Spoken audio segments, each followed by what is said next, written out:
Hey folks, I'm WWE Hall of Famer Hacksaw Jim Duggan, and you're listening to Horrible Horror. Tough guy, so bad, it's scary.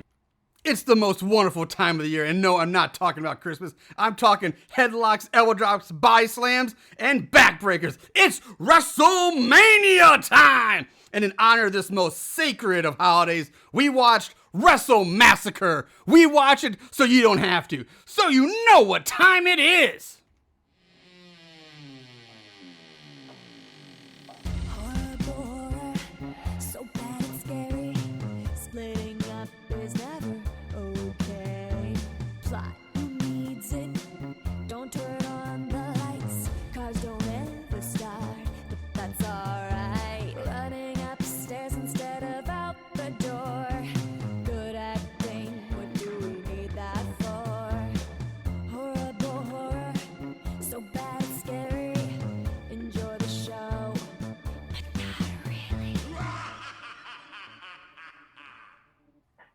Welcome to the most must-listen-to podcast in history. Welcome to Horrible Horror. What's up, Moon Goons? Welcome to Horrible Horror Podcast. I'm your host, Mr. Marshall Hampton. With me, as always, today on this very special, exciting day is my co-host, my buddy, my tag team partner, Mr. Aaron Southworth. Aaron, how you doing tonight? Well, I'll tell you what, I've been rolling down the hill, that dusty road, just going to town, and I've been having a rough time in my life. I've slept in alleys and dined in pork and beans, and I've also drank with kings and queens. Ric Flair! Actually, I did that backwards. That's all right. I wined and dined with kings and queens, and I've slept in alleys eating pork and beans. Ric Flair, on time! I'll make your liver quiver. I'll tickle your pickle. I'll make your hip sick rattle and roll. That's your roll. Ric Flair! I love it. That's right, guys. If you haven't guessed by the opening and by that, it is WrestleMania weekend. We are recording this actually after WrestleMania has already happened because we had ourselves a very busy weekend.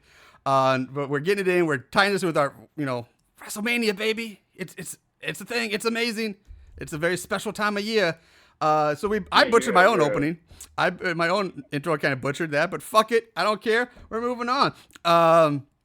We didn't do much to prepare because we had quite a weekend. We did have quite the busy weekend. Besides WrestleMania, it was also a bachelor party. So Saturday night, Aaron and the guys from Here Comes the Spooky and some of my other close friends from listeners, Chris Samples, Coffee Duck Jones, all guys from the show that have been on the show. We all went out from a bachelor party, got rowdy, had some fun, threw some axes, played some games, did a lot of drinking, and had a lot of fun. And then Sunday was recovery day and WrestleMania Part 2. And then so now we're finally getting around to recording. So we're just continuing on. I just now feel normal. Awesome. Sunday was bad. Monday wasn't great. Today I'm like, I feel normal now. So it's a 2-day hangover for me. No, normal's good. So that's why, it was a very busy weekend. That's why we're getting us a little late, but we're keeping the theme rolling with WrestleMania. Before we move on to some other stuff, I want to remind you guys about the Horrible Horror Hotline. If you want to call us with any suggestions, comments, or whatever the fuck you want to say, I don't care. Whatever you guys say, you just want to vent about your bitchy ex-girlfriend, lay it in. I don't care. It's totally free to call. You just call the number 740-4-SUCK-IT. That would be the number to call. What's that number again? 740-4-SUCK-IT. There you go. There. All right. I've got two words for you. Yes, we do have 2 words for you.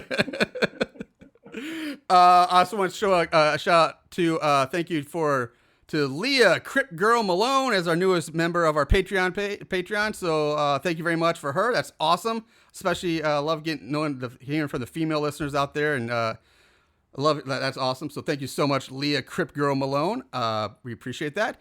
All right, moving on. We have the results of our final fucked up 4 for the Horrible Horror March movie tournament of awfulness. Aaron has this week's results. So first up, we have Halitosis taking on A Crack in the Floor. Aaron, what's the results? Who's moving on to the championship round? We have Halitosis, the Legend of Stank Mouth, taking on Cracking the Floor. So it's super indie versus a pretty indie, but it had some names with Mario Lopez and Gary Busey. And I guess that was enough to carry it, because not only did Stank Mouth, the Legend of Halitosis, or the Legend of Stank Mouth, Halitosis, whatever, not only beat Cracking the Floor, it absolutely dominated. There was one single vote for Crack, and the rest, Wow. Halitosis. Really? Wow. Legend of Stank Mouth. That's a bludgeoning. That was a bloodbath. That would be whipping him like the redhead stepson, or like the rented mule, as the king would say. I believe he said that at one point. Or that a JR. Or that a JR. Yeah, there we go. So all right, Halitosis moving on. I'm not surprised there. I figured it would. I kind of figured Halitosis would be in the finals this year. But will it take the crown? Only time will tell. Let's find out who it will be playing. Who will be going up against, because in round 2, or in matchup 2, we had Night of 1,000 Cats taking on the horrible Dr. Bones. This one I thought might be a little close. I'm not sure here. This was probably a closer one. I have no idea. Who is it? I will say it's closer, but not really close. Dr. Bones takes it. The horrible Dr. Bones will be moving on to the finals. The Cats, they didn't have to use up all 9 lives. They're safe from being crowned the worst. Thank God. I'm so happy to hear that. I was gonna lose my shit if Night of 1,000 Cats went on still, because that to me, it just had no business being. We did have a few people comment like, I would like to hear Marshall lose his shit, but in all reality, Dr. Bones is such a bad movie. I can't, in good faith, vote for Cats. So more than one person said that too. So that's great. So that's it. There's our championship round for this year. We will have Halitosis, the Legend of Stank Mouth, going against the horrible Dr. Bones. Voting for that will start in a day or two. We'll get that going and crown our winner in the very near future. I'm excited about that. Speaking of crowning, they're both so bad. Yes, they are terrible. Like, just fucking horrible. Speaking of crowning achievements, it is WrestleMania weekend, and just like WWE, we are no different here. We have to induct our Horrible Horror Hall of Famers for this year. I'm excited to announce the class of the 2020-2021 class of Horrible Horror Hall of Fame. So with that said, no further, let's just get into this. Going into our actor wing of the Hall of Fame, actor division, we have Mr. Sam Qualiana, longtime many appearances on this show. His resume includes pretty much the entire Pork Chop series. He's in Pork Chop 1, Pork Chop 2, Pork Chop 3D, and Pig Girl.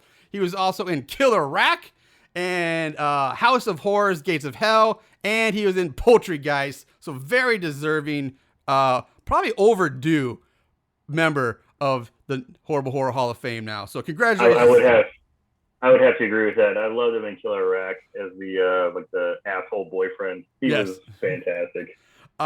His final scene with oh my God, why am I drawing a blank? Deborah Rochon. Thank you, Deborah Rochon. Fellow Hall of Famer. Fellow Hall of Famer. I was about to say another Hall of Famer. Yeah, that was the little chef's kiss at the end of the movie. Also going in to the actors wing is Miss Tiffany Shepis. She has graced such films on the show as Death House, which was a previous winner of the Horrible Horror March Movie Madness Tournament of Awful. She's also in Hallows Eve, which we did. She was in the remake of Night of the Demons, the 2009 remake, and she was in Pickaxe, which also happened to be in this year's tournament as well, but that one lost out in the first round, basically. Pickaxe was... I did like her performance where she basically did method acting and was hammered the whole time. Just drunk the entire movie. Yes. 100%. Right. Moving on to the director/producer wing, we have Mr. Dennis Devine. He's brought us some classic movies. He was in most recently this year's movie that was in this year's term, I should say, Don't Look in the Cellar. He also brought us way back when, episode number 2, I think, or 3. He was Night of the Dead / Friday the 13th. And he's also the director and writer of a previous winner of the Horrible Horror March Movie Madness Tournament of Awful, Alice in Murderland. He was responsible for that. So he's very well deserving of this honor. So Dennis Devine, welcome to the Hall of Fame. And last in our distribution company / releasing company wing, we have Wild Eye Releasing, releasing, I think it is properly. And they, let's see where their accolades at. We got them. Okay, they brought us, they're behind movies as, well, Pickaxe. They're involved in that. They also brought us Bunny with an Eye, which was a pretty stinker, but interesting. And they're also behind the incredibly craptastic Sharkenstein as well. So there's the Wild Eye Releasing joins the distribution and production company wing of the Horrible Horror Hall of Fame class of 2020/2021. So congratulations, you honorable inductees. There it is. There's the Hall of Fame done this year. So with all that out of the way, that Mr. Devine is long overdue. Long overdue. Yes. I agree. He's one I can't believe slipped through the cracks in the floor. I wish he would have done that movie because that would have been a great segue. Unfortunately, he did not. He slipped into the cellar where we forgot to look because you don't look in the cellar. There we go. You don't look in the cellar. You don't look in the cellar.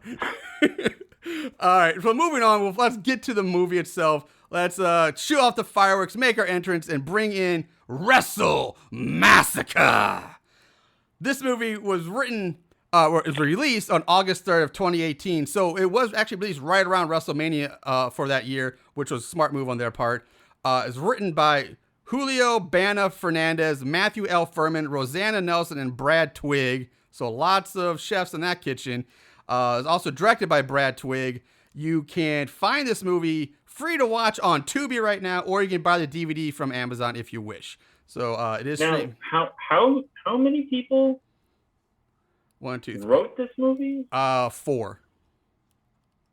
4 people have writing credits. Yes, 4. Quote unquote, wrote this movie. Yeah, quote unquote. 4 horsemen. The 4 horsemen of the horror movie apocalypse. I don't know. The cast, there's quite a bit of people we're going to mention here real quick because it is a wrestling movie. So first of all, our main guy, Randy, is played by Richie Acevedo. This man is a professional wrestler who started wrestling back in 1989. He's still wrestling today. He's got 33 movie credits to his name, including movies called Coronavirus Patient Zero, The Zombie Club. He was on 3 episodes of Castle Rock, which I believe is the Stephen King series. And he was also, it's actually pretty good. He was also in the movie MILFs vs. Zombies. And you probably never see him wrestling because he's mostly an indie wrestler from Cuba. I think he does a lot of wrestling down in Cuba and Dominican and that territory, if you will. Then we have Hercules, played by, I wish it was WWE Hall of Fame. I wish it was Hercules playing Hercules, but it is not. It is WWE Hall of Famer Tony Atlas makes an appearance as Hercules in this movie. Then we have Owen. One of the main characters is played by writer Julio Bana Fernandez himself. So the writer is also starring in this movie. That's always a good sign. Tex is played by Jason John Beebe or Bebe. I don't know. I'm going to say Bebe because I'm a big Adam Cole fan. So Bebe. He's got 56 credits, including movies such as Horrific Evil Monsters, Harvest of Horrors, Post-Apocalyptic Commando Shark, A Very Zombie Christmas, Sharknado 2, and he was in Snow Shark with newest Horrible Horror inductee, Sam Qualiana. So, he was in Snow Shark. Then we have Sean, played by the French tickler himself, Mr. Rene Dupree. He is in this movie. Then we have Kendo, played by the fucking waste of space and human garbage bag that is ex-ECW star Sandman. He is in this movie, sadly. Then we have food truck worker, who I think might have not cut out of this movie, but she's still in the credits. Jessica Cressa, better known to wrestling fans as the female wrestler ODB. She also wrestled under the name Jessica James, and she was in Also billed in 2003 on an episode of SmackDown. She was billed as Brock Lesnar fan. So there's her claim to fame. But most people will know her as ODB, the female wrestler. But I think she might have been cut out of this movie because I do not remember her in this. I do have a question here. Yes. Question. Why such hate for Sandman? Because he's the worst thing I've ever seen ever. Maybe next to Bill Goldberg. I think Sandman might be the worst wrestler I've ever seen. Wow. And yes, I'm taking shots at a certain somebody right now who's going to listen to this, and they'll know who I'm talking about. But, no, I'm just saying. Okay, I'm not comparing him to Goldberg. Goldberg's even better than this guy. He was the worst. Like, I don't understand. Like, I get it. If it was not for ECW, this guy has no business being even a name in the wrestling industry, let alone considered a star or a worker. He was just white trash, like God, I guess. Like I didn't watch a whole lot of ECW. I watched enough of it, and every time I saw him, I don't think I ever saw him ever once do anything resembling a wrestling move. I don't think I ever saw him body slam anybody. I don't think I saw him hip toss anybody. These are the basic moves. All I ever saw him do was drink beer, punch somebody, and hit people with kendo sticks. That's all he did, and cuss a lot and give people the finger. He was the worst waste of space ever, in my opinion. He was Stone Cold before Stone Cold was Stone Cold. That's what it is. He started that shit in ECW. He was on coming out drinking beer, standing on the ropes, getting people like a very everyman kind of character. He wore fucking Zooms, so what those Zumba pants, or whatever those pants were called. Yeah. And have a kendo stick, he'd be smoking in the ring. He did a DDT, I think that was his finisher. And he did a few but he did a lot of hardcore stuff. And I'm not a huge fan of hardcore, but I think there's a certain place for it in pro wrestling at times. In the era, yeah, because that was a big thing. All the tables and hit each other with like fluorescent light bulbs and barbed wire. It was just a shock and awe thing. But there was no skill in there. He was terrible. And yes, he was Stone. You could say he was a precursor to Stone Cold. But you know what, Stone Cold, even when he was in ECW, he could still fucking wrestle. He could actually wrestle. Sandman was the biggest waste of space. Maybe him and New Jack are probably the worst things I've ever seen in a ring. And I'm going to throw in Abdullah the Butcher. Those three fuckers are my Mount Rushmore of the all-time worst wrestlers I think I've ever seen. Man, you just want to piss off the hardcore guys who actually may have enough fucking piss and vinegar to actually come find you. Really needling the guys who may actually be like, fuck that piece of shit from St. Louis. I'm going to get, what's his name? Marshall Hanson. We're going, you might want to watch your fucking P's and Q's, bro. Fine, but they know they suck. Come on. But at the same time, they made a career of it. Hell, he was WWE even brought him for a short run, and he still did the same damn thing. He came out of the crowd, hit people with kendo sticks, and that was it. But he still was in WWE for a short time. So I mean, he's made money doing this shit. Well, what's professional wrestling? It's entertainment, right? At the end of the day, it is. At the end of the day, yes, it is entertainment. And they put butts in seats. People paid to watch them. They went specifically to go see Sandman, to see New Jack throw himself off something high and throw himself through something, to see Abdullah Butcher get stabbed in the head multiple times. People would do that. So I'm not saying they had a gift of performance. Obviously, they're not good athletes, but they were good entertainers. Right. It may not be your cup of tea, but you cannot deny that they put butts in seats. Well, I said in that era, in their niche, yes, I will agree with that. But I'm still calling them the worst wrestlers ever because they weren't wrestlers. If we want to call them, we'll call them hardcore entertainers. Oh, that makes them sound like porn stars. But they weren't wrestling, that's for sure. Anyway, they still suck. Anyway, moving on. Then we have Tito, played by ex-pro wrestler Raging Bull Manny Fernandez, who might not be a household name, but he was a two-time NWA Tag Team Champion, once with WWE Hall of Famer Dusty Rhodes, and once with WWE Hall of Famer Ravishing Rick Rude. So he had some good tag team partners there that he worked with for a while. That's some pretty. I remember him. He had some spicy beans. It was good stuff. Then we have Colleen, played by possibly future Horrible Horror Hall of Fame inductee Brandy Mason. She's got 29 credits, including Pig Girl, Plan 9 from the Plan 9 from Outer Space remake, just called Plan 9. Don't Fuck in the Woods, and she's also in the now completed, waiting for release, Don't Fuck in the Woods 2. So there's more of her to come. I thought I recognized those titties. Well, you might also recognize these titties because Liz is played by porn star Nadia White, who we last saw them titties in Don't Fuck in the Woods as well. And then we have Boogie, played by wrestling legend Jimmy Valiant. It's appropriate that since way back in the early 80s when he wrestled on Jimmy Crockett's NWA as a babyface, he used the name the Boogie Woogie Man, which I guess he still goes by in this movie and now, but Jimmy Valiant is in this. Randy's father is played by Joseph Peruzovic. Now you may be asking yourself, who the fuck is that name? I don't know, but you might know him better as WWE Hall of Famer Nikolai Volkov, the Ultimate Russian himself, is in this movie.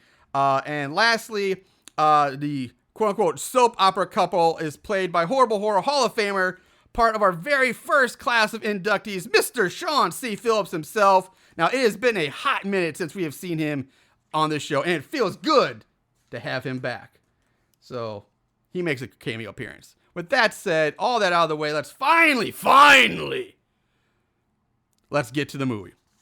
So, the movie, Wrestle Massacre. We open in the woods. In the very first opening seconds of this movie, we get ass and titties. That's where the horror movie just started. He's in the fucking woods. Yeah. I was so pissed when I saw that. I was like, oh my god, this is gonna be indie as fuck. It's a wrestling horror movie, yep. And you're in the fucking woods because you can't afford to start off in a ring. Fuck you. So right off the bat, I'm not happy. But right off the bat, you're getting ass and titties. You get full-on nudity. Granted, it is a pretty thick girl, slightly chubby. A floppy mess of ass and titties. Yeah, but it's still ass and titties, and a landing strip running around. So this girl and her boyfriend are being chased through the woods by the killer. The boyfriend is too tired to keep running. Tells the girl that go on without him. I will stay behind and I'll fight him or something, fight the guy. So the boyfriend turns to fight the killer, who has this long, black, curly hair, long, black beard, thick chest hair, and wears black wrestling tights, like the small underwear brief kind. And this guy the boyfriend just gets his ass kicked, like just instantly. The killer rips out the guy's throat and then eats it before going after the girl. He finds the girl hiding behind a tree, pops up behind her, grabs her by her head, and at first it looks like he's just gonna snap her neck, but oh no, it's much better than that. He straight up rips her fucking face off, and it looks fairly decent. The girl stands there, a bloody mess with no face, standing there naked, blood running down her. It looks like there's more blood coming out of her vagina than her face, though, which is really weird. And then the killer smashes her head up against a tree, kills her, and walks away. And that's our opening. And god damn, I am 100% on board right now with this movie. It's a pretty awesome opening. I thought. Are you fucking bonkers? Okay. Are you serious? It's a goddamn wrestling horror movie that starts in the fucking woods. Why the fuck is this chick naked? Who fucking knows? Yeah. Ass and titties are flopping around. They showed the same running scene twice in a row. And then when the guy goes, I can't run anymore. I'll die if I keep on. Like, you fat piece of shit. I'm like, okay, so he's an out of shape guy who's chasing him. And then they pan to the guy who's chasing him, who's like 5'9" and about as round as a goddamn barrel. Yep. And I'm like, oh, you're running out of breath because that fucking fat ass is chasing you? This is your killer? Oh, God. I agree with all that.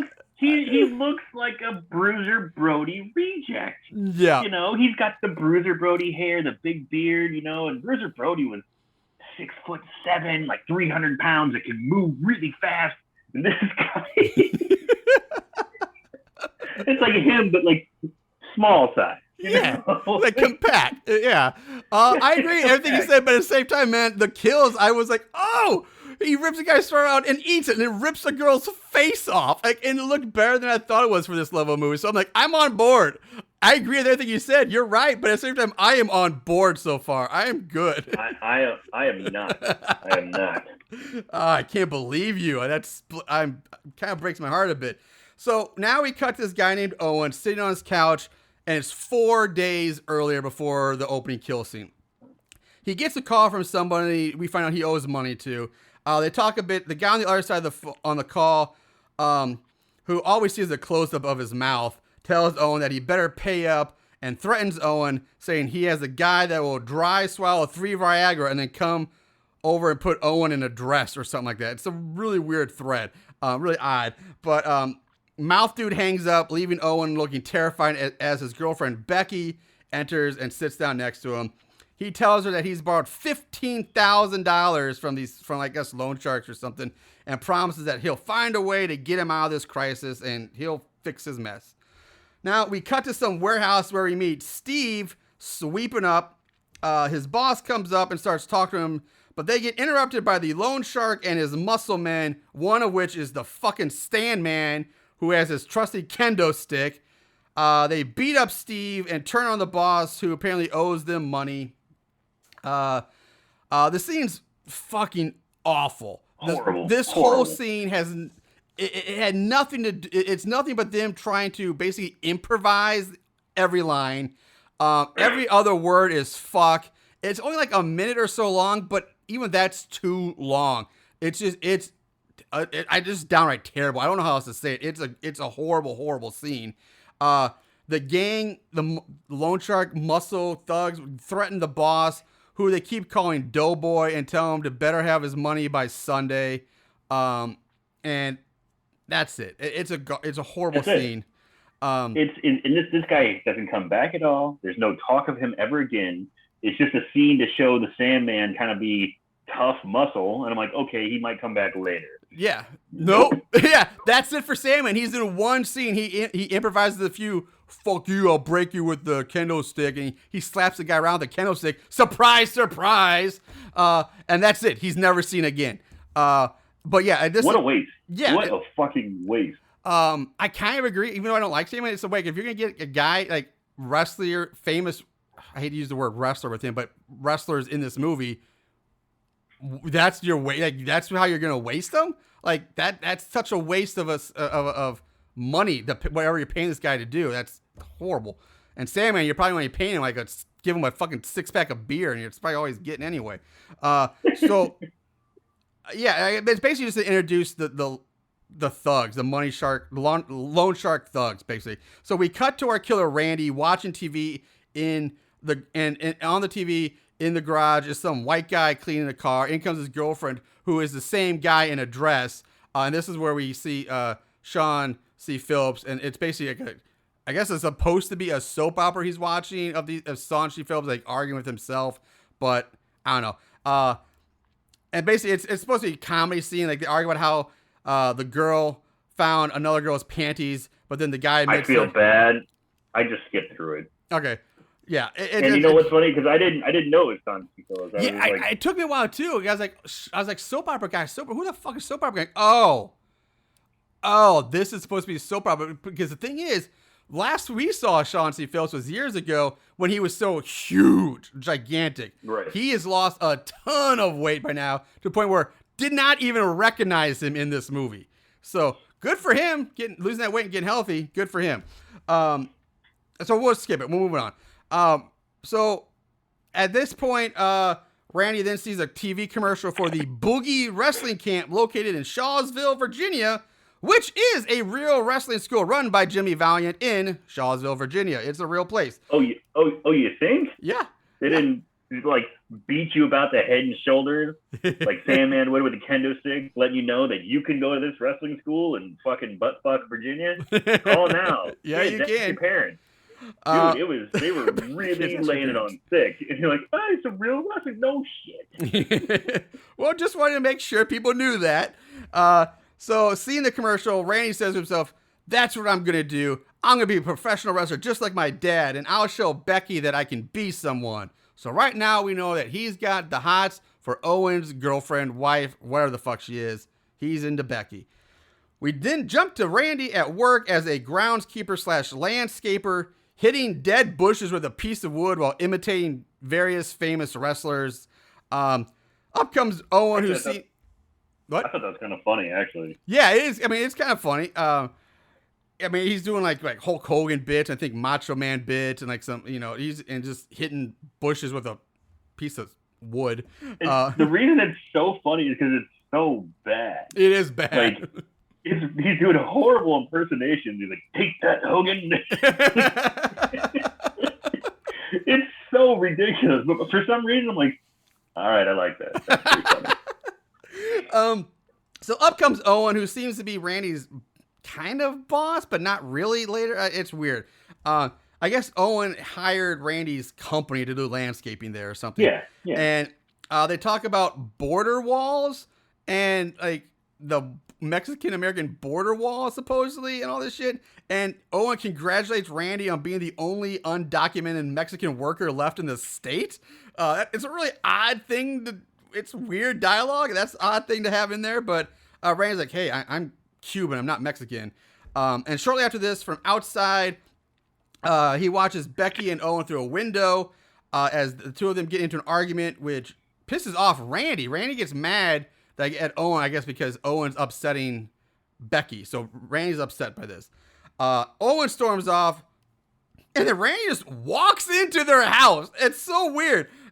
He's just like, it's like if your gardener or landscape guy you just hired from some company just walks into your house. He's like, "What's up, guys?"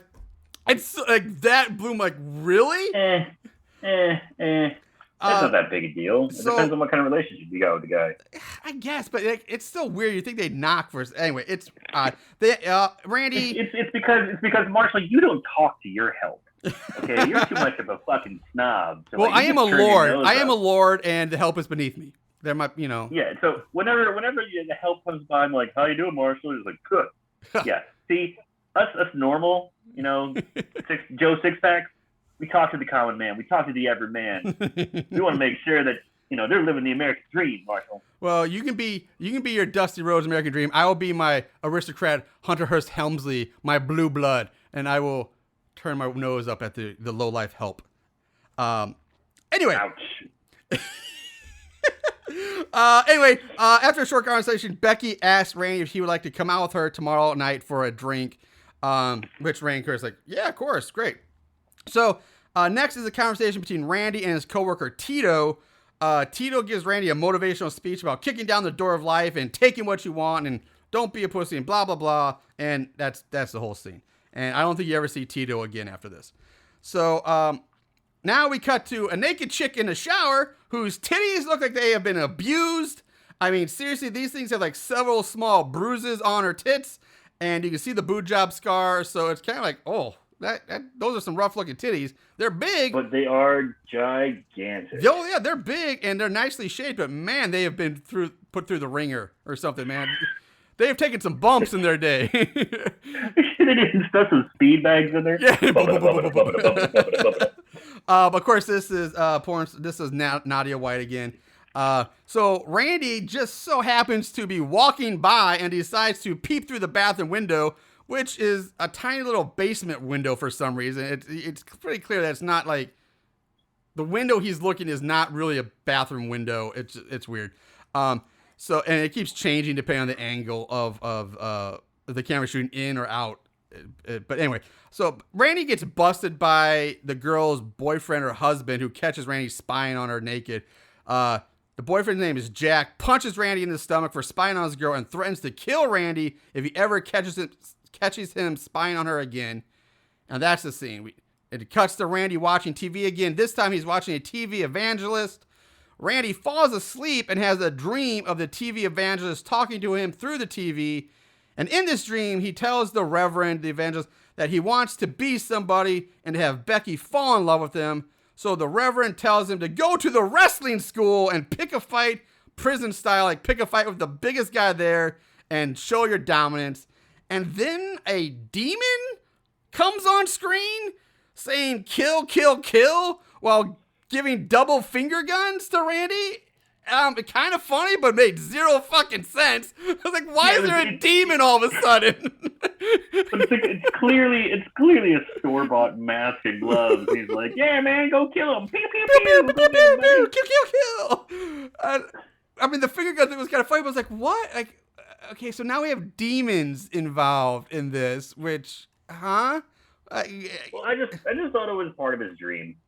Yeah, I thought so, but we'll come back to that later. Next, we see Randy getting called into Mr. Hogan's office, who is his boss, where he gets sent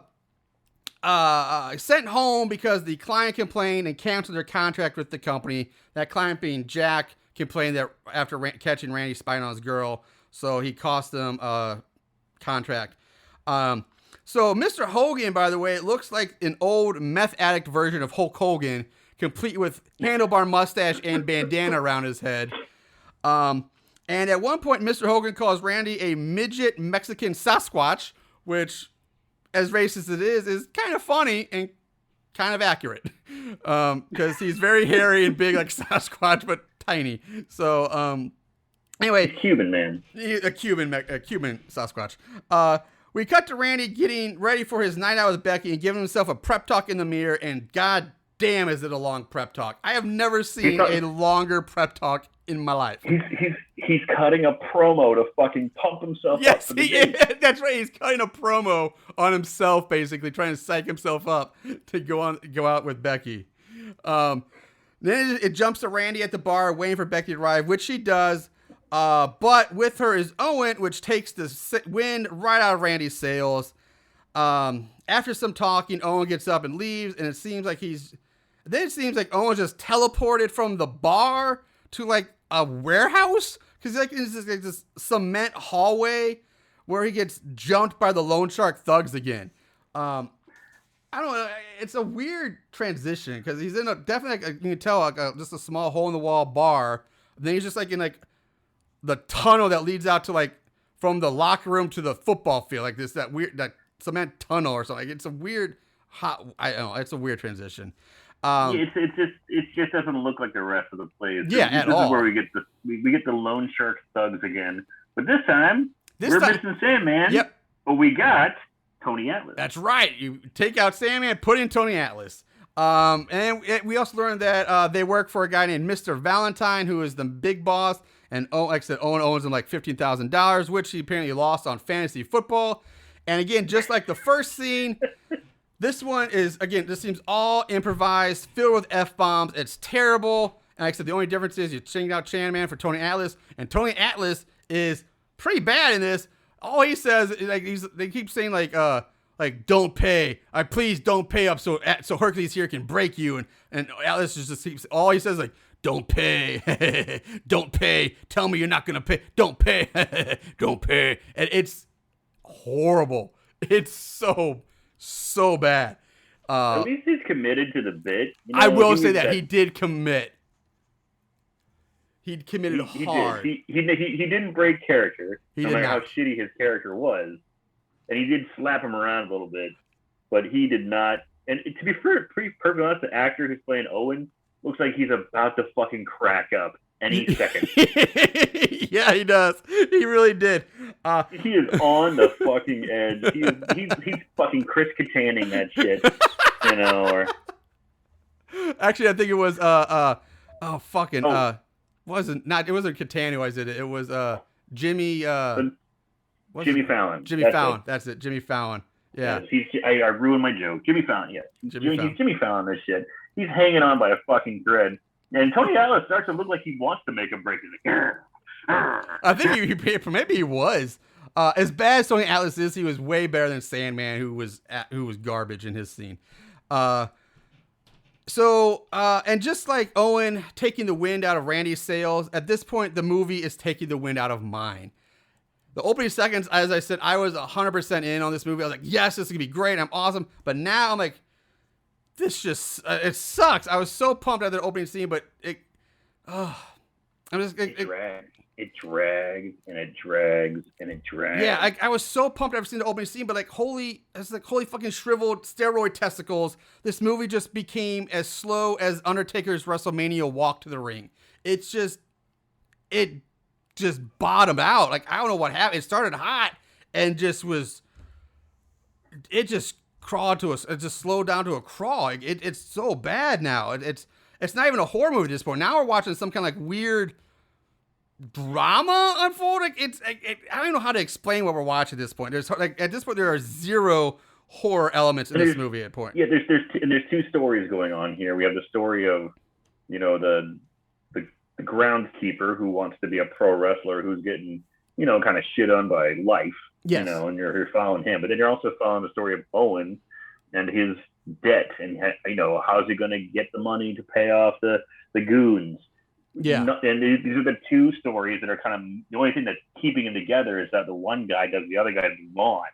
That's it. That's the only connection. And and Becky maybe because the Randy is in love with Becky, who's married to Owen. So that's the hinge, I guess. But yeah, it's become a whole nother movie at this point. And it just starts to drag. And keep in mind, guys, this movie is 1 hour and 40 minutes. It's a long movie, and I'm like, oh, this. So once it starts dragging, you realize, oh fuck, there's a long way to go, and it's slowed down to like quicksand level. Like I said, like a slow as a Great Khali match, if you will. It's bad.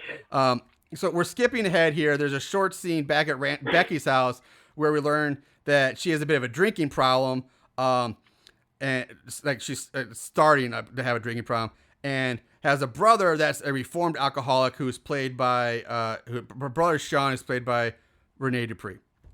The only jacked motherfucker in this movie. Yeah, I don't remember Rene Dupree being that huge, man. He got ripped since he left WWE.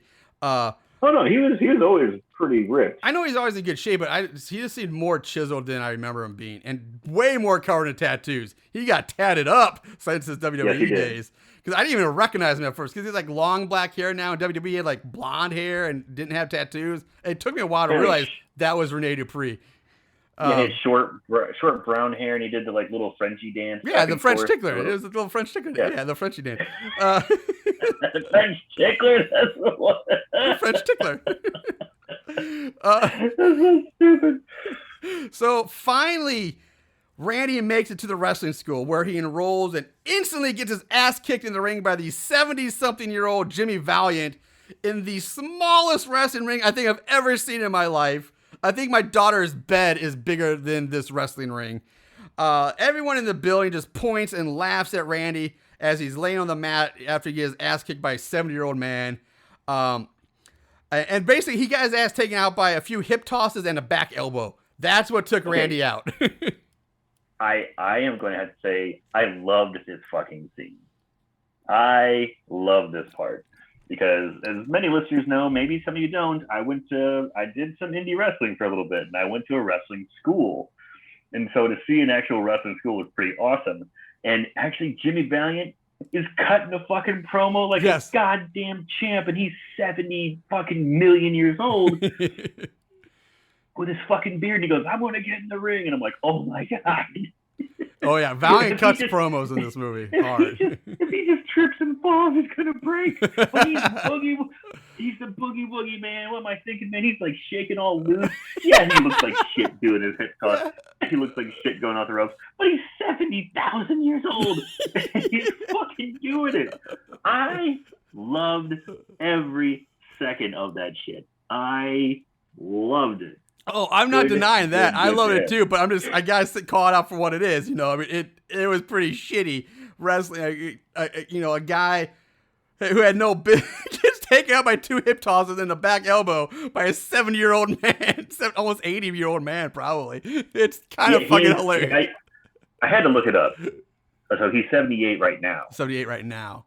All right. So this was made in 2018. So let's just say he's 75. Okay. So he's 75 years old. Yeah.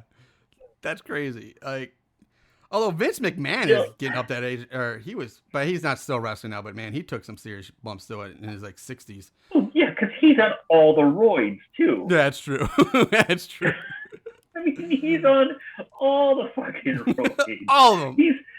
He's my canary in the coal mine. You know, like, I want to see how much a human being can just pump themselves full of this shit, how long they can live. And Vinnie Mac is like my fucking canary in the coal mine. When he dies, I'm like, okay, that's the limit. I wonder if he's like, Go.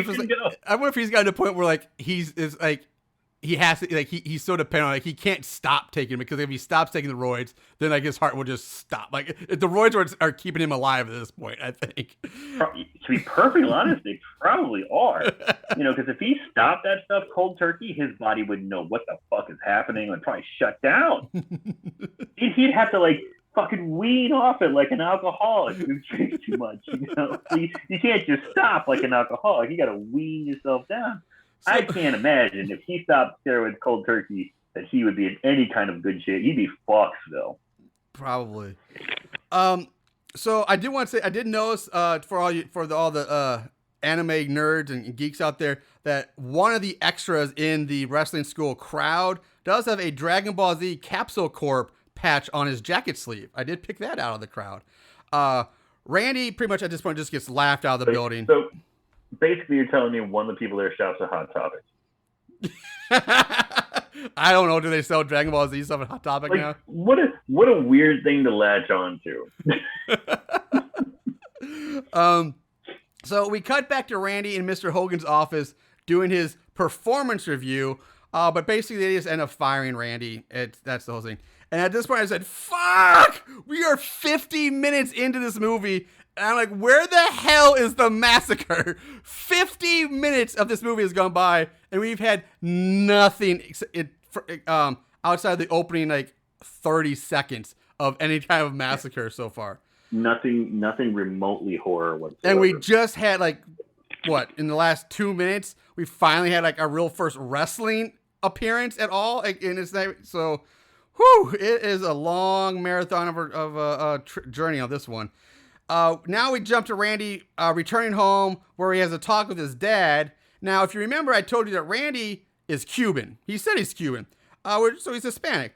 And so for the entire movie so far, people have been calling him just making racist jokes and about his Hispanic heritage and all that. So you would think that maybe his dad should be Hispanic too, right? But nope, his dad's fucking Russian. And like I said, not just Russian, but the most Russian a Russian could be Russian. Like, his dad's Nikolai fucking Volkov. Like, he's the most Russian person in the history of wrestling, almost. And I'm dying laughing during this scene when hearing Volkov say that Randy is ruining the family name of Sanchez. Like, it should be like... It should be like, you're ruining the family name of Savaka or Saboka or... I don't know, but hearing Nikolai Volkov speak in the heaviest Russian accent ever, and he's supposed to be Hispanic, is cracking my ass up. And it's so, and first of all, like, he can barely even speak English. I was just laughing my ass off this entire scene. I loved it so much. So Volkov tells Randy that he's a failure, and if it wasn't for him and his bitch mother giving birth to him, he could have been a Hall of Fame wrestler, which is ironic because Volkov actually is a Hall of Fame wrestler. But the scene is just brutal in a couple of different ways. And like I said, one is just the horrible things that Volkov is saying to and about Randy. It's brutal, and it's like, oh God, like how like his father saying that to his son is just like the most awful. He's saying some downright. Yeah, man. He's saying stuff like when when you were born, you should have been put in a garbage bag and thrown in the ocean. Yeah. Your mother should have shit you, just thrown you in the garbage. You're an absolute horrible person. You're a bitch of a mother. She died giving birth to you because you're such a piece of shit. Yeah. Man, he's really going there. And like, if it wasn't for you, I wouldn't, I would have been famous. I wouldn't be stuck here. You ruined my life. It's brutal. And then the other thing is, like I said, just listen to Volkov trying to speak English in that super thick Russian accent. It's hilarious. That's brutal on its own. I do, however, love the shirt that Nikolai is wearing, because on it is a picture of either an owl or maybe it's an owl bear from Dungeons and Dragons. But it looks like an owl with turkey feathers coming out of its back of it, like its ass or something. I don't know, but I kind of love the shirt. I just couldn't stop staring at the shirt. Anyway, Volkov ends up slapping Randy around and pretty much just disowns Randy. Randy's says I'm gonna show you. I'm gonna show everyone. Everyone's gonna pay. Nikolai goes to hit Randy again, but this time Randy blocks it by grabbing Nikolai's arm mid-swing. And then Randy strangles Nikolai to death while saying, I'll show you, I'll show you, I'll show you, over and over until Nikolai Volkov is dead. Now we cut to Randy in his room, I think supposed to be going crazy, hearing his dad's voice in his head, and his dad's laughing at him in his head and all this stuff. Randy then crushes a beer can and says, no more. So I'm like, okay, crush that beer can. Sweet. And then we get a short montage of Randy gearing up in his wrestling gear. Like, like the montage of like the commando gearing up in the military gear, or the super soldiers are getting ready for battle. Nope, he's gearing up, pulling on the tights, pulling up those knee pads and tightening those wrestling boots up. That's the montage. He's geared up. Randy goes back to the wrestling school to confront all those that laughed at him in the previous scene. So his first victim is Tex, the guy who worked the counter when he first walked in. And the fight, it's pretty quick. The fight ends with Randy raking Tex's eyes like the old, the old heel movie. He rakes the eyes and then gives him a backbreaker that literally breaks Tex's back, causing him to spit up mouth blood and killing him. Yeah. So I'm like, finally, here we go. WrestleMaster, there we go. Backbreaker, legit wrestling move, kills the guy with it. I'm on board again. Let's get the win back in themselves. Let's get this moving. So seeing Randy kill Tex, the two other random dudes there were there like, fuck that, I'm out. And they take off running. Never see him again. Randy heads inside to confront Jimmy Valiant and Captain Joe, who is just like, I guess Jimmy Valiant's just buddy or something. He's just some guy in like a weird bedazzled blazer. He looks like a poor man's Riddler. Yeah, yes, like a chubby old Riddler. Yeah, that's exactly it. Randy walks up to Jimmy V and just what was it? He just snaps his neck snaps his neck like a Slim Jim. Oh yeah! Yeah, and it's funny because when Jimmy Valiant dies, he's like, "Oh no, boogie woogie!" Yeah, oh no, like, boogie woogie. He does like finger guns on the way down. He's like, "Oh no!" He goes out with style. He does go out with style. Randy then turns to Captain Joe, grabs him by the neck, and just strangles him. And at this point, I did want to comment because we're wrestling fans here. I couldn't help, but the walls of Jimmy Valiant's school are completely covered in like wrestling memorabilia. Every single inch is covered, and it looks like one of those restaurant bars that just has like dollar bills all over the wall. Only you place the dollar bills like headshots of wrestlers, autographs, photos of matches. It's impressive. I couldn't help myself but constantly pausing the movie during this and like looking at all the pictures and shit and trying to pick out people. Like I saw pictures, Iron Sheik. There's Bruiser Brody, Yokozuna. I'm pretty sure I saw a Triple H. I know I saw Jimmy Valiant's Cauliflower Alley certificate, amongst other things. I think there's a Ric Flair one up there too. I mean, it's pretty. It's just kind of fun to pause and try to pick out all the shit in the background. So anyway, now it jumps to Randy's shitty co-worker. And Mr. Hogan, who's also Mr. Hogan's stepkid, who we've seen before. I haven't mentioned before, but he's always there. He's always like antagonizing Randy. And if you realize, he's kind of funny. He's got some good lines here. He does. Yeah, he does have some good lines. I will give him that. So the coworker stepkid's watching dirty granny porn in Mr. Hogan's office.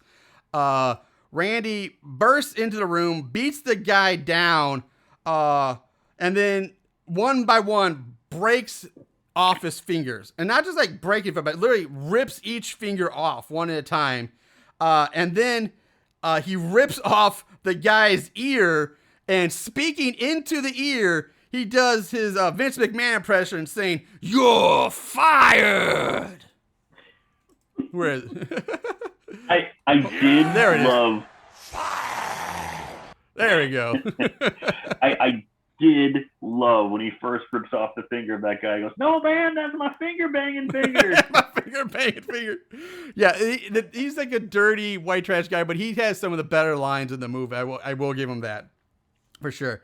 At this point, in walks Mr. Hogan. Randy grabs some hand weight from the desk and hits Hogan in it with it bursting open his forehead. Randy hits him again, dropping Hogan to the floor, to which Randy proceeds to beat Hogan to death with the hand weight. Mr. Hogan's dead. That's it. Then it just cuts to Randy attacking some other coworker who I don't think we've ever seen before at this point, just some random dude. And this fight turns into like a backyard wrestling show, which ends with Randy killing the guy by electrocuting him with wires from the power box attached to the side of the building.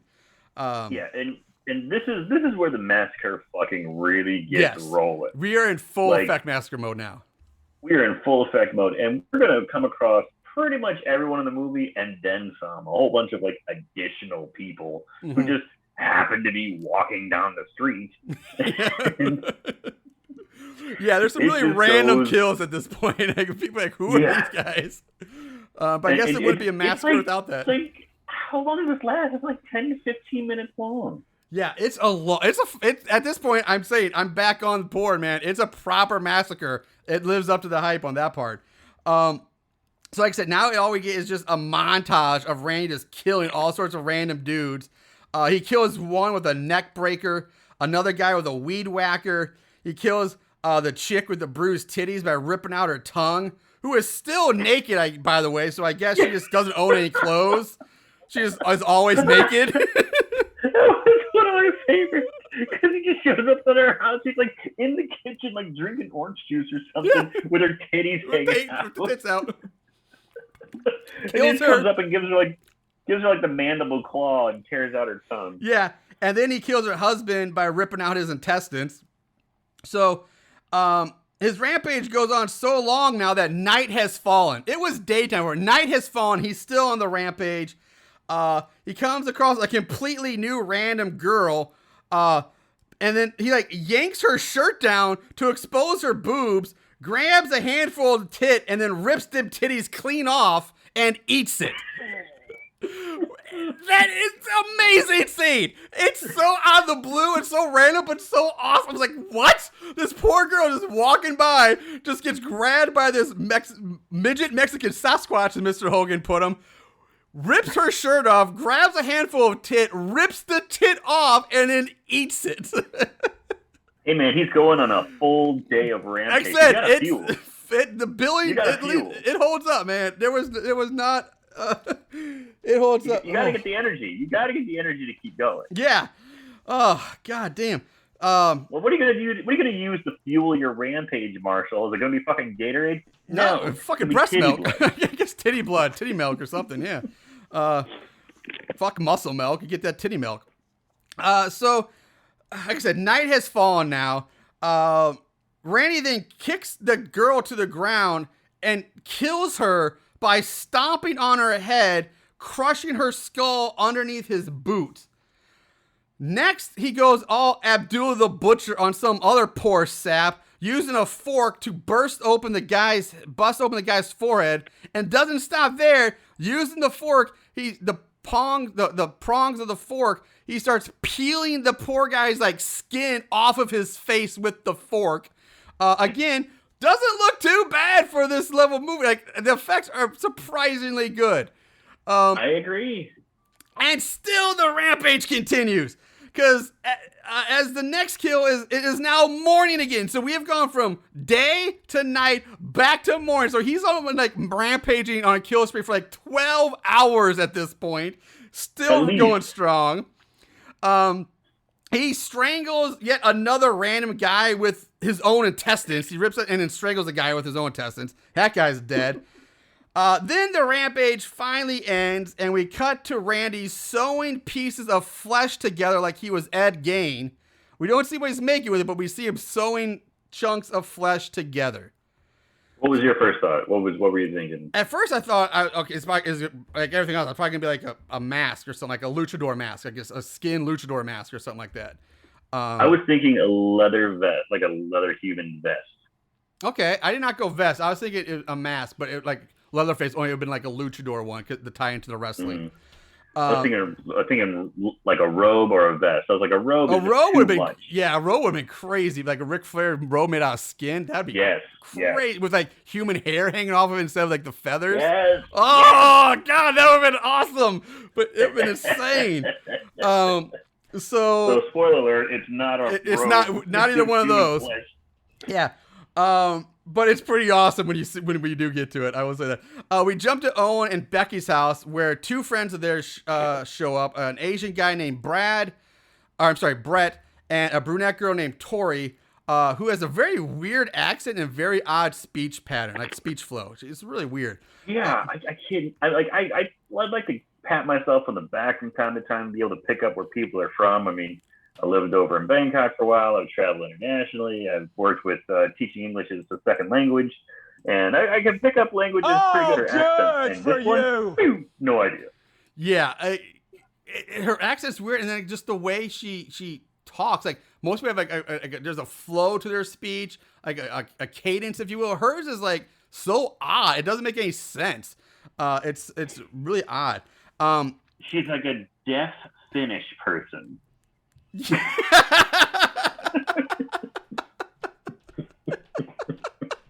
There you go. I think I got it.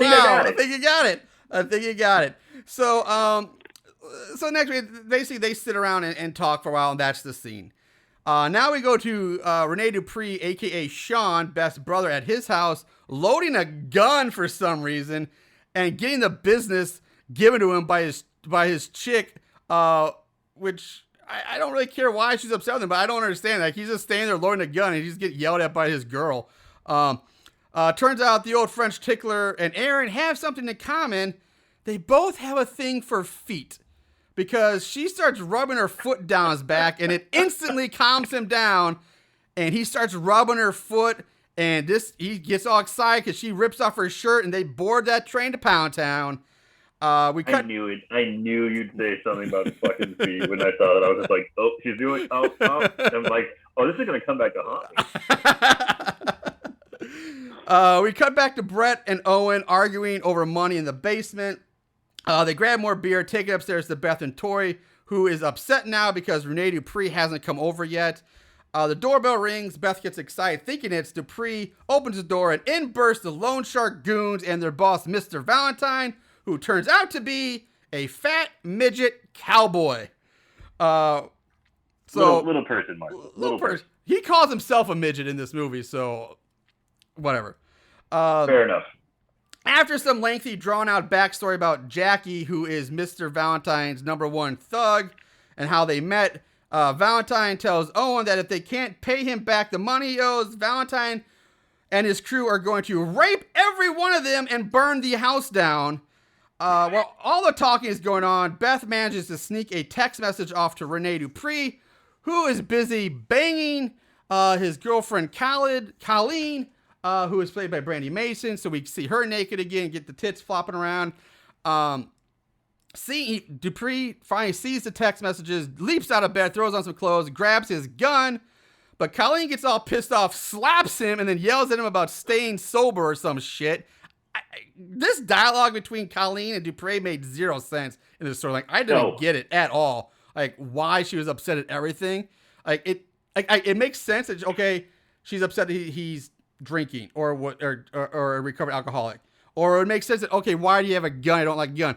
But what she's saying at the moment doesn't really have a bearing on what's happening. It's like she's mad at him for something that happened like a day ago, or, like, not in the moment. It's really weird. It doesn't make sense to me at all. And you think they wouldn't have this dynamic, considering they were just banging, they were just having like makeup sex. They got into a little argument, and then she foot fucked them, and then next thing you know, they're having sex. And they're like they mend the bridge. They've rekindled their relationship, and now all of a sudden she's like, "Fuck you!" Yeah, it's so out of the blue and so weird. I don't get the dialogue choices here or the writing at all. It's really odd. It just makes zero sense to me. Then it cuts back to Becky and Owen's house. There's a kind of funny moment here when Valentine bitch slaps Jackie and tells Jackie that he's not taking him to McDonald's and buying him a Happy Meal, or that he's going to take him to McDonald's, buy him a Happy Meal, and he's going to keep the fucking toy. I've messed up, but it's kind of funny. After this is done, you're taking Miss D's. You're going to buy me a Happy Meal. And I'm keeping the toy. Yeah, that's it right there. That's it. One of the other goons grabs Becky, takes her to another room so she can open up the safe in the house. And goddamn, we're not talking about like some square foot little safe you keep in your closet to keep like your important papers in or something like that. One of those fireproof boxes. This fucking beast is nearly as tall as she is. It's the kind of safe that when you see it, you expect Jesse James or Billy the Kid to be riding up on horseback and robbing this motherfucker. That's this type of safe. It is gigantic. It's the kind of safe you can trap Leprechaun in. Yeah, easily. You can trap a whole bushel of leprechauns in this safe. It's fucking huge. Beth tells the goon that she doesn't know the combination, which gets her punched in the face for that effort. The goon forces Beth to her knees, and with her head at crotch level, she's staring at her crotch. She starts to take her pants off, so you see where this is going. But then the lights go out, and when they come back on, Randy's standing behind the goon, so he teleports in like fucking Batman now. When the goon turns around, turns his head to look at Randy, Beth gives the goon the old Ric Flair low blow nut shot, and the ref's not paying attention. Well, bam! Yep, exactly. Then at that point, Randy takes over, beats the goon down for a bit, then kills him by jamming his thumbs into his soft, wet eye hole. Soft, wet eye hole. Yeah. Want to hear that again? Yeah, you do. Soft, wet eye hole. Yeah, there it is. That's new.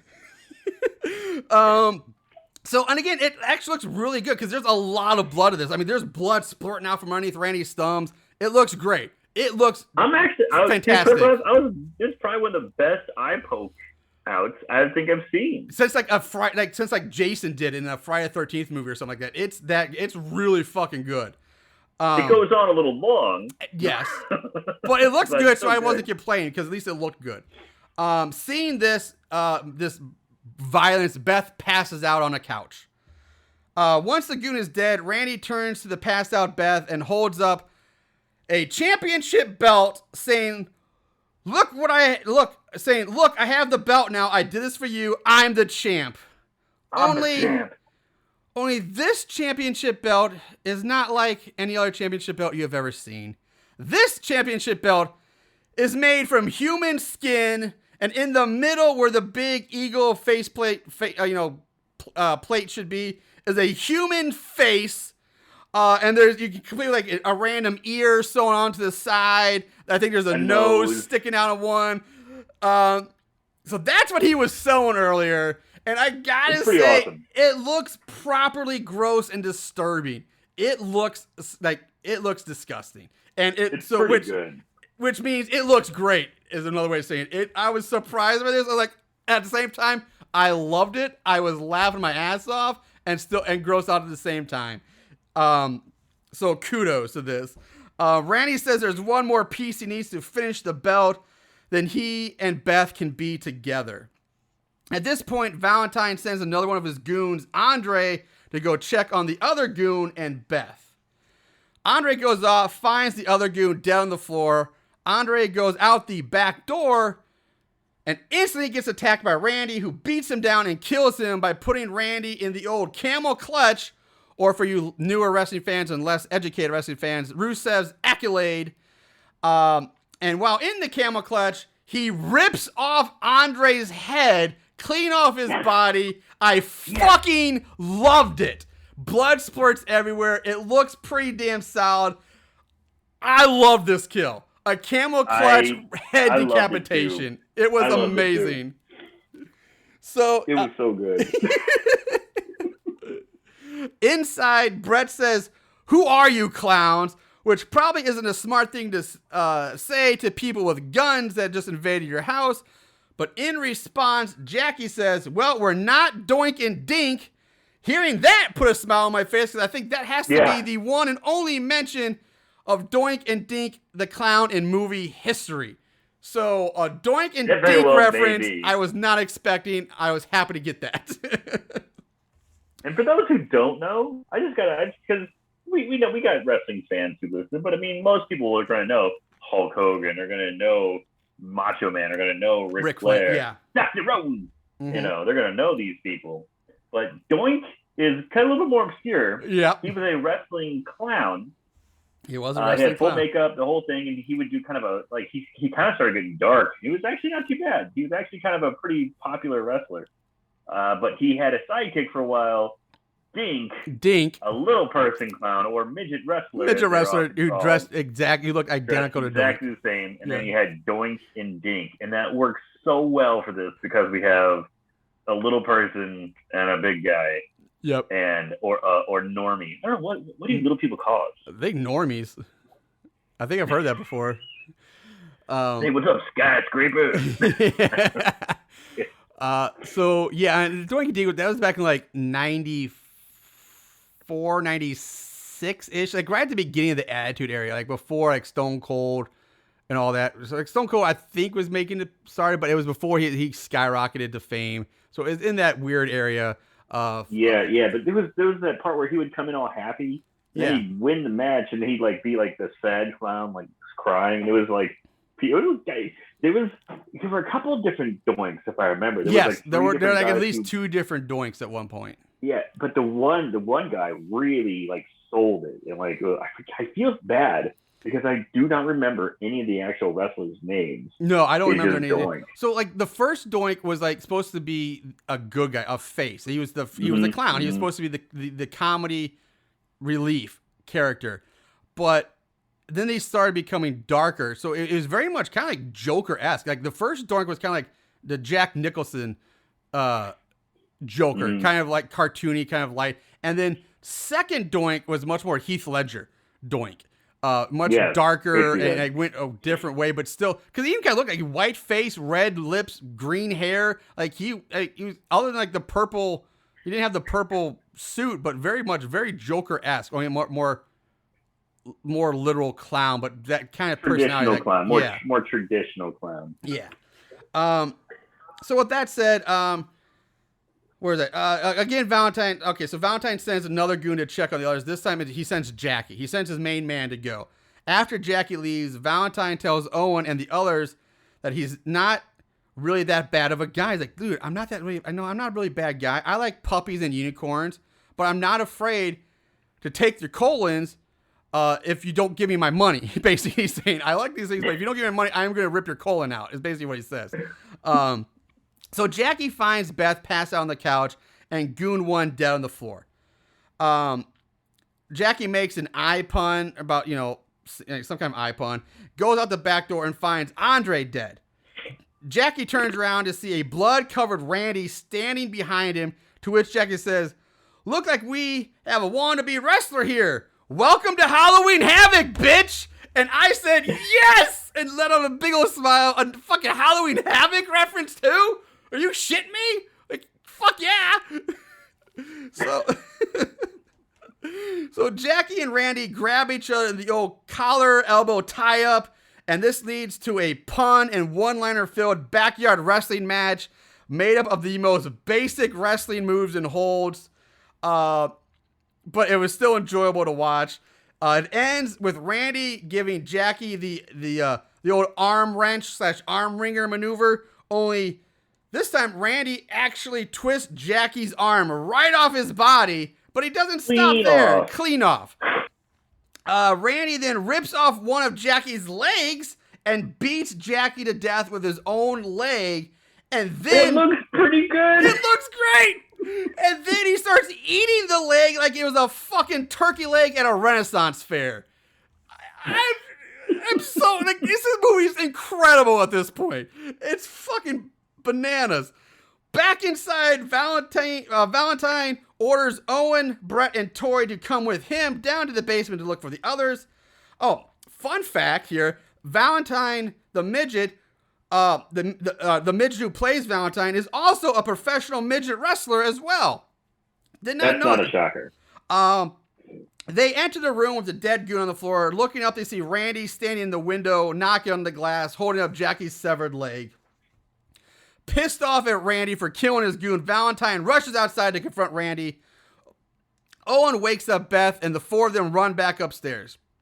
Outside, Valentine takes off his shirt and gets ready to fight Randy, which I thought was hilarious. You have this little fat midget squaring off against this blood-covered giant of a man. At first, Valentine kicks Randy's ass. Like, Valentine takes it to Randy. Like, he's beating the shit out of Randy. Because, like I said, it's just funny because he's just this fat midget kicking at Randy's ass. And I gotta give credit to Valentine because Valentine blows my mind because this midget is actually able to pick Randy up on his shoulders and gives him a Samoan drop. Like, The Rock, like, the Usos, like, picks him up. Samoa drops this guy. I was like, that's one of the most impressive things I think I've ever seen. This midget pick this guy up.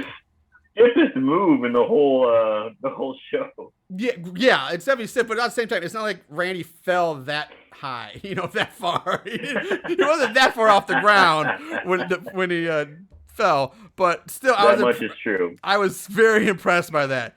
Valentine then mounts Randy, beats him up for a bit until Randy turns the tides. He scoops up Valentine, body slams him on the ground. Randy then grabs a large Bruce Barber beefcake garden shears that just so happen to be perfectly placed nearby. Randy then kills Valentine by stabbing him in the throat with the shears. Valentine's dead. The other four survivors run out the back door. Tori stops, turns and yells like, hurry up, hurry up. But when she turns back around, Randy hits her in the face with a steel chair, drops her ass to the ground. And then Randy kills her by bashing her head in with the steel chair. I was hoping it would be a concerto, but it's not quite a concerto, but beats her down with the steel chair. Over and over and over. It's brutal. It's so brutal, but it looks great too. Seeing Tori get killed sends Brett into a rage. He charges Randy, but Randy easily just beats Brett down with the steel chair, then rips out Brett's spine like he was Sub-Zero and holds it up above his head in like a victory celebration. That spine looks like shit. That does, yes. Yeah.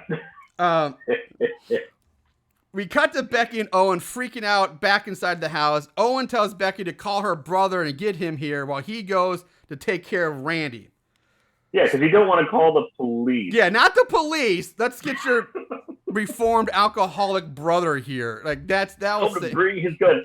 Guess what? Tell the middleman. Call a cop. They already have guns. They have guns too. Yeah. And speaking of like the goons, like didn't they have? What did they have? Did they not have guns? Like, how are you gonna do a home invasion and threaten people if you have like no guns or weapons on them? The goons should have had something, but they never did.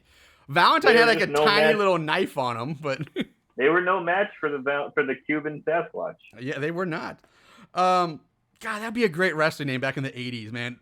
I just would love to hear like the Fink introduce like the Cuban Sasquatch or something. Anyway, Owen heads back outside to confront Randy. But Randy gets a drop on Owen and slams up against a randomly yet perfectly placed ladder that came out of fucking nowhere. And what is that I see behind the ladder? It would happen to be a wooden table. Yes, it is a wooden table behind the fucking ladder. So, but this isn't a pro wrestling long table that you think would be a wooden table. It's like an old country kitchen table. This is something you pick up at like a Salvation Army. Yeah. It's like a proper like kitchen table you take like a country cottage or some old Little House on the Prairie table. But I was so giddy. Like it's so obviously placed and so blatantly, but when I saw a ladder with a table set up behind it, I was like, oh fuck yes. Like it has to be. You have to, right? So like I was so happy to see it. Randy and Owen fight their way up the ladder like it was a ladder match, just fight their way up to that hanging belt.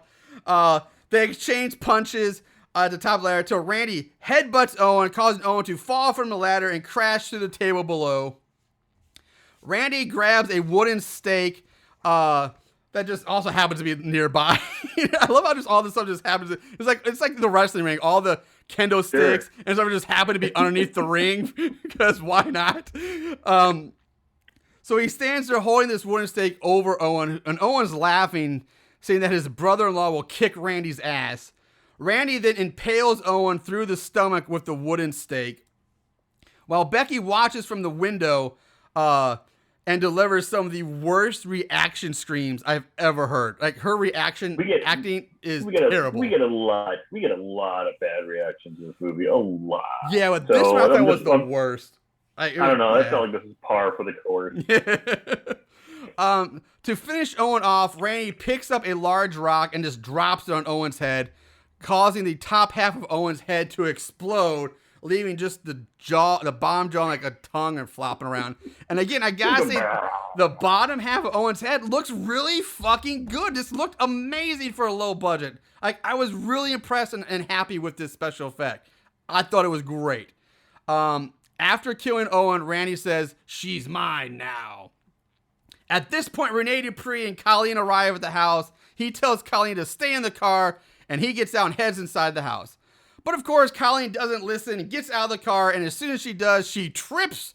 And when she stands up, Randy pops up behind her, grabs her by her upper and lower jaw, and rips her head in half. And it looks fucking good, man. It looks brutal. Like, he doesn't oh man, it kind of reminds me of like Beetlejuice. Like, yes, I was about to say the exact same thing when Gina Davis tries to put on her scary face. She reaches open, grabs her top part of her mouth and bottom, and rips it open. Yes. That's I couldn't remember if that was Gina Gina Davis or if that was Baldwin who did that. But yeah, that exactly what it is. Now, he never actually rips the top part of her head off, but he rips it. He's trying. He's trying, and he rips it. Yeah. So cut to Randy Dupree finding Becky hiding in the shower. She tells him what happened and asks Dupree to go kill Randy. So Dupree goes back outside just in time to see Randy finish ripping Colleen's head in two, which apparently is taking him hours to do, because when he started ripping her head open, it was daylight out, and now it is now nighttime. So he's been ripping at her head for hours. Oh, I was like, it was like the harshest continuity error. So harsh. Because he's sitting there, ripping up daylight, bright daylight. Yes. And then where is he at? He's outside. I'll go kill him, Rene Dupree. Okay. He runs outside, and it's not just like dusk. It's fucking pitch. It's like midnight. It's dark out there, and he's still ripping at her head. So, So dumb. Dupree shoots at Randy, misses him, then charges Randy. Sure. Dupree kicks Randy to the ground, then removes his shirt because we all know you can't fight with a shirt on. Why would you waste your time with a killer? Like, I gotta kill, but let me waste a few seconds in taking my shirt off. Gotta flex them abs, man. You got him. You gotta show him off. Dupree body slams Randy. Randy then rakes Dupree's eyes like proper heel style again. Then puts Dupree in a chokehold, but Dupree flips Randy over his shoulder, breaking out of the hold. At this point, sadly, the film gets really dark here, and it kind of gets very hard to see what's happening. And the cinematography, it's very close up, and close footage, so it's hard to tell what's going on. Yeah. I did see Rene Dupree hip toss Randy to the ground and kick him a few times. Randy gets up, but Rene Dupree shoulder tackles Randy right back to the ground in proper John Cena style. Randy gets his hands on the steel chair again and hits Dupree over the back with it twice. Randy then stands over Dupree with the chair raised high above his head, ready to bring it down for a killing blow. And that's when Becky shows up holding the gun. She says, "Hey, Randy." What did she say, Aaron? What's she going to say? What do you think she's going to say? Is she going to say? "You're fired." That's right. She says, "Randy, you're fired." Then shoots Randy in the head. Randy falls to the ground, not just in the head, but dead center right in the forehead, like right between the eyes. Randy falls to the ground dead. But then the fucking demon who we saw in his TV dream shows up and talks to Randy and says, This is no Finger time guns, to finger guns ablazing. Finger guns ablazing. Says this is no time to tap out, and then uses his demonic magic to bring Randy back to life.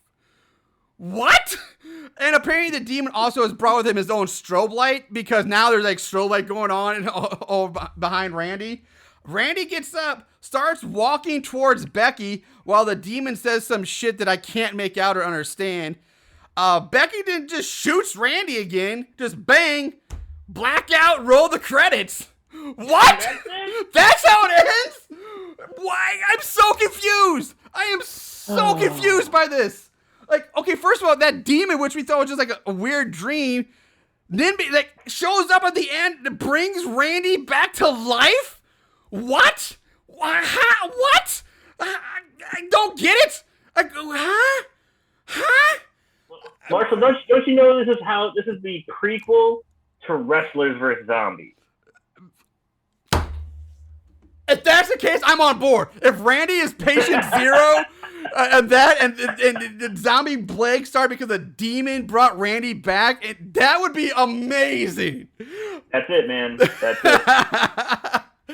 But she's like, where is this demon? It had nothing to do with the entire movie, but all of a sudden the demon's there, brings it back to life, and it's so he brings it back to life just to get shot and killed instantly again. He doesn't do anything. Who knows?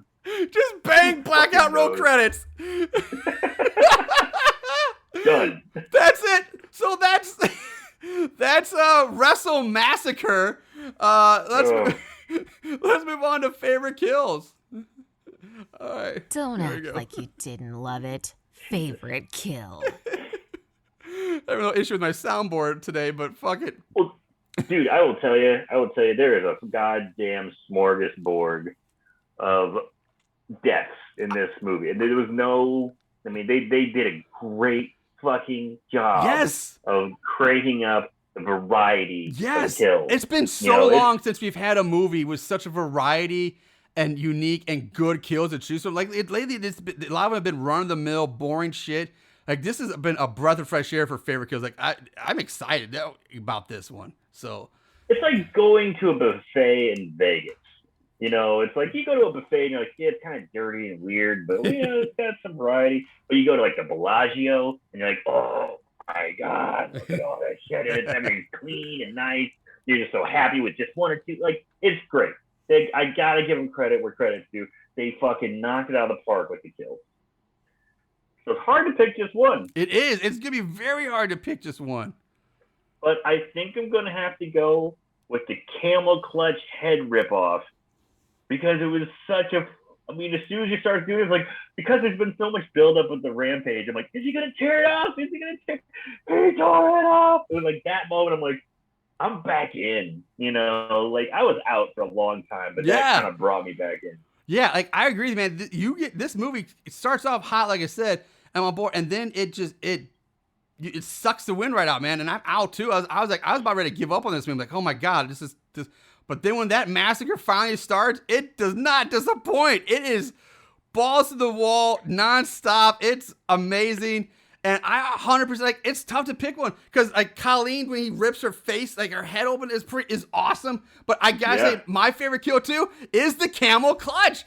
That was amazing. That was so unique and so cool. And it looked so good. Like, I was 100% my favorite kill. The camel clutch head ripoff is one of my favorite kills I think we've ever seen in doing this show so far. It's definitely on my top 5, I think, now. It's so great. So 100% we're agreeing favorite kill. And that's so weird because there's so many to choose from. Even the opening, the girl getting her face ripped off is a great effect. It's so surprisingly good, this movie, when it comes to the kills. All right, that said, let's move on to the odds and ends. Just when you thought it was over, here comes the odds and ends. All right, ratings. IMDb gives it a 6.5 out of 10. So one of the higher movies we've seen on IMDb lately. Yeah. Rotten Tomatoes, it is not on Rotten Tomatoes. When I checked, I believe it wasn't on the site.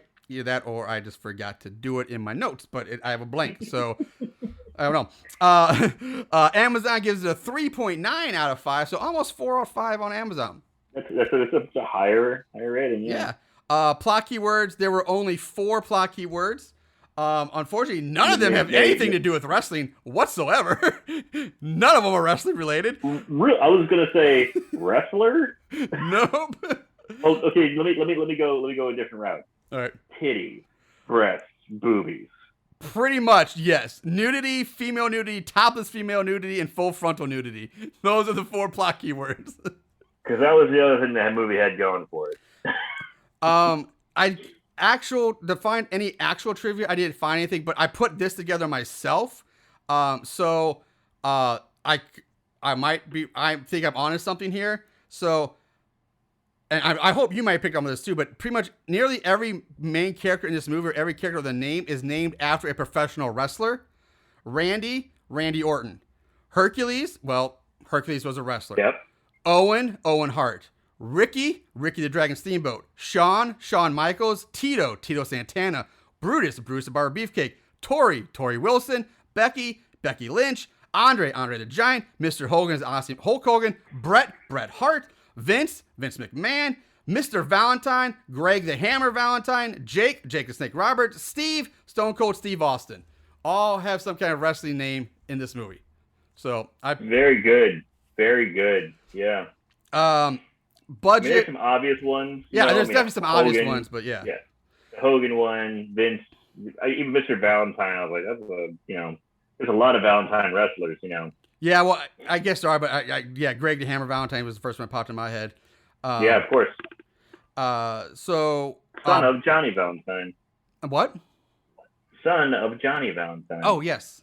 I always forgot that he was a multi-generational one. Budget, unfortunately, I could not find the budget information for this movie. Yeah, I wish I would have loved to have that. It's gotta be garbage, but you get surprised by Sandman. How much did he have to ask to get paid? Those assholes are like, no, you gotta pay me. Well, Sandman is either A, he did it for a case of beer, or B, he was an asshole. He's like, no, I won't do it for anything less than this much money, because he thinks he's probably got an inflated ego and think he's actually worth more than he is. Exactly. But Tony Atlas, he's a Hall of Famer. I could see him actually getting some kind of paycheck out of it, obviously. But doing it did Richard Acevedo write this? Was it his baby? No, Ricky Acevedo did not write this. He had nothing to do with writing it. It was the guy who wrote it was Owen. Owen was the guy who wrote it. Jesus Christ.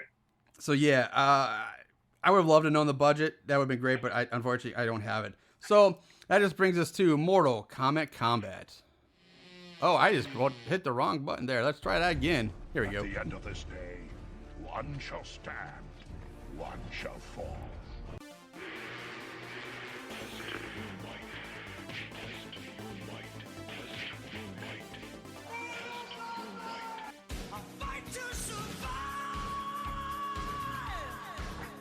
Good versus bad. Right versus wrong. Light versus dark. In the end, when the dust settles, who will be left standing after Mortal Kombat? All right, so there are only 19 total reviews on Amazon, so there's not a whole lot to go. But of those 19, 40% of them are 5-star reviews, and only 9% are 1-star reviews. So starting off with the 5-star from I got Aaron. I didn't know you snuck on here and wrote a review, but from Aaron. Hey, I gotta do that. Aaron writes, if you love awesome B-horror, this thing delivers. I don't want to spoil it, but this movie has the best inspirational montage I've ever seen. Indie horror can get away with so much, and this movie has it all from the opening scene all the way to the end. 5 stars. Rosanna Cochran writes, lots of kills, blood, and wrestlers. 5 stars. Plain brown boxes matter, writes. Okay. I think it's supposed to be hilarious horror, but it's spelled Halireas. So I think that's sure. Holly Reyes horror. It's worth watching. Definitely some up and coming actors and filmmakers who could only get better with more time in films. 5 stars. And that's it. That's it from Amazon for 5 stars. So I went to IMDb, and they found a 10 out of 10 on Amazon or IMDb, written by Forks in My Heart, writes, "This one should get a nomination for Best Picture. The gore is so realistic, but so hilarious, and the story is great too. 10 out of 10. Now, on the opposite side of this battle, we have the 1 stars. Now, on Amazon, like I said, there were 9% of the reviews are 1 star, but nobody wrote a 1-star review. They just clicked 1 star and didn't write anything. So the only thing I could find was a 1 out of 10 from IMDb, written by Zach Bell 45521, who writes, "Who wrote this script? Vince McMahon? The acting here is worse than a WWE storyline, and that is saying something, as I stopped watching WWE back in 2008. For real, the actors here are lame, no plot development at all. The cameras used are so low quality you would think the Who was shot on a low quality cell phone." I read that verbatim, guys. 2 to 3 reviewers saying this movie was good. You need to watch some real wrestling matches, not WWE fake storylines, because this movie is not even worth a 6 and above. If I could have given it negative 100 out of 10, I would have. That's what we got for reviews this week. So, all right, Aaron, it's time for ourselves to step into the squared circle, give our final thoughts here. What do you got this week for Wrestle Massacre? I'm going to have to say it was a hit maker, a record breaker. It's got style. It got grace. It got a pretty face. It'll make a back crack. It'll make your liver quiver. I have to say, so bad, it's good. All right. Ric Flair. He gets me every time, the Ric Flair thing. All right. I will say this movie took me on a ride. It really did. I've said before, opening, hot. Loved it. I was on board 100%. But man, it's like I said, it's an hour and 40 minutes, and it takes a good 50 to 60 minutes before the massacre even starts. Yeah. But once it does, holy fuck, does it make up for the lost time? It goes from 0 to like 100 in an instant once it starts. And at that point, it makes up for it. Once it starts, it is a fun, fucking crazy ride. 100% saying so bad it's good. I will say you can watch the whole thing. It's free on Tubi, but if you really want to, watch the opening minute. Just see the opening kill scene. Then you can fast forward for like the next 50 minutes. Skip everything in between because it really doesn't matter. Really can. It really doesn't matter. And then just watch the massacre, like the last 30, 40 minutes. It's just massacre, and you'll have a great time. It's a lot of fun. And that is one thing that is kind of a bummer about this movie is they could have sped up the middle part so much if they just cut out the scene of the goons, like the Sandman scene and the Tony Atlas scene. Yep. You can cut that easily. You could have shortened so much other parts. And you still have to have a little bit of build-up. Let's face it, you got to have him fail at the wrestling school. You got to have him get, beat up for watching the big titties in the shower. You got to get him fired. I get it. You got to have the build-up. You got to have that in there. But holy shit, does it take a long time to get through that? 100%. You could really cut out the entire side story of Owen and the goons. You really don't need it. Like, you can say, oh, the guy owns the money and he's a landlord. And that's, and then the goons show up he owes money to a land shark, not a landlord. But you could cut out the bar scene. You can cut out all that stuff with Owen. You can cut out the goon scenes with Atlas and Sandman when they're attacking like a carpet warehouse guy. So much of that is unneeded. And that really hurts. That really hurts it. Like it does. This is don't get me wrong. It's a fun movie. I said so bad it's good, but man, it's not super high up there for me. Like, it was fun. I recommend people watch it. But boy, oh boy, is that middle part just a slog, man. It's tough to get through. Yeah, it really is. It took me a long time to get through it. It's like a wrestling match of nothing but like holds. Hold on that arm. Rest holds. Yeah, it's a match of nothing but rest holds. Like, that's like the old resting. Yeah, it's like the old like Iron Man matches, Deadlock. marathon matches Yeah. from like the 60s or 70s, where it's just like arm locks and headlocks and toe holds, like that, just for an hour. It's just like Jesus Christ.